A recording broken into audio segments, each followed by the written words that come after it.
Hey folks, let's learn something new about the oil and gas industry. All right, today we're at OTC in Houston, Texas, the Offshore Technology Conference. And if you're in oil and gas or you're thinking about oil and gas, your butt better be here. And if you're not here, you better plan on being here next year. And we actually have a special guest today. We have Natasha. Good morning, Natasha. Good morning, Mark. How are you? I'm very good. How are you doing? Great. So, we're going to talk about something that might be a bit controversial. Let's talk about the difference in oil and gas between traditional marketing and digital marketing. Well, traditional marketing, it's as we talked about it. Every company has the marketing department, marketing manager, at least one person doing marketing. What they used to do was go into publications. They were doing the prints. They were publishing in the magazines. They were doing trade shows. But then the internet came along. And then we appeared on not just the television shows, not just the going to PR agency because they're expensive. We're going to use the social media sites. We're going to use our YouTube sites, which is another social media site. So we're reaching out to customers from a different approach from the digital marketing in the digital form. How's it different? And if you talk about your product, services, and your company in your magazines, in your advertisement, in your trade shows appearances. In the digital world, you talk about your customers. You talk about their needs. You talk about topics that interest them and not you. How do you find out? You talk to people. You ask questions. You generate conversation and genuinely show your interest. You don't just show, oh, I met you so-and-so, so how are things going? Do you want my fiber? So that's not going to work in digital world. In digital world, people only trust and believe and will reach out back to you if they see any value, if your presence is quality. So that's why I think the digital marketing, not that a traditional marketing is not quality, but it's different. It's more oriented to customers. It's more customer-based, targeting their interest versus your interest as a company. So let me see if I understand this right. So traditional marketing is more like, here's what I do, here's my company, almost like a catalog, right? And you're saying digital marketing is about the problems that your clients actually have. It's about their needs and their problems, if I can solve it. Or there's something maybe you don't know yet. So part of other digital marketing, it's educating. It's something that they will benefit from knowing the subject, from something that they never knew because they're not into that space. So the educational part is a big part of digital marketing as well.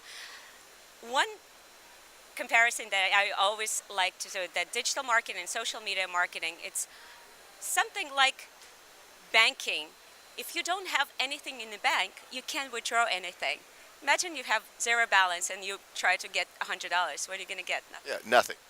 That's exactly how it is. You have to invest in your customers, in your space, in your marketing, in your own people to withdraw and start getting the benefits of it. Yeah, and we're seeing in the oil and gas industry right now a shift where companies are actually looking and spending money on digital marketing instead of traditional marketing. Are you seeing that as well? It's shifting. You cannot, in everything in marketing and sales, the common sense is the first thing. You shift and you analyzing by analytic tools that are available, what's working for you, where you want to shift 70% versus 30% of traditional marketing, or you want to do half and half, or you want to replace it. I would never recommend to replace anything. You still need to do publications in industry magazines. You still need to do publication in an interview maybe. You still need to have that human touch to your customers on all platforms. Yes, digital marketing shifted 70%, I would say. Yeah, and so let me ask you this. If you're a company, you have an existing marketing company, do the skill sets those marketing people need to change?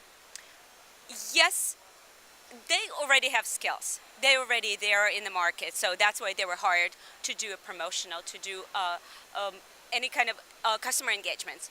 They're on the front row.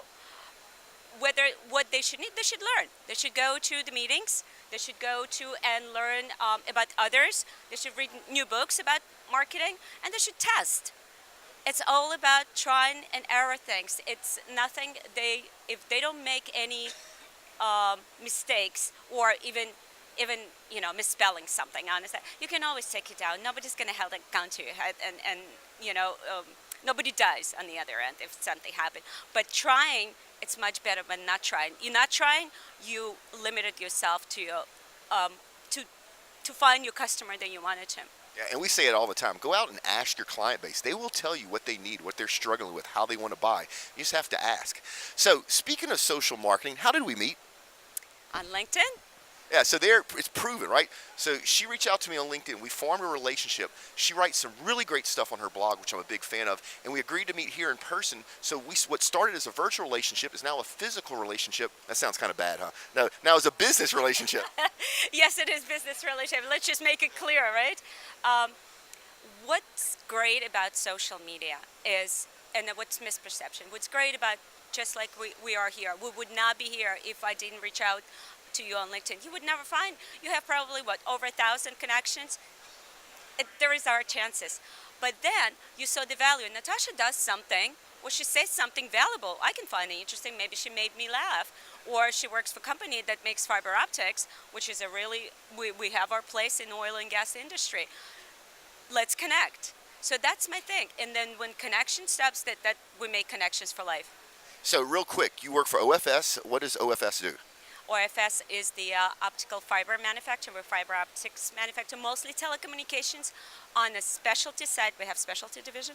We have different markets, and oil and gas one of them. I play a role, my role managing oil and gas, industrial automation, and we also have medical. We also have government and aerospace. So we're pretty much in a lot of markets, different market for the specialty division, and also telecommunications. So people will know us for our telecommunications products. Yeah, that's great. So if people want to find out more about you and what you do, where should they go? They should go on my LinkedIn page, and it's Natalia, NATALIA, JUHASZ on LinkedIn. Yeah, and we'll put a link up to the show notes. So folks, I hope this helped. We will see you next time.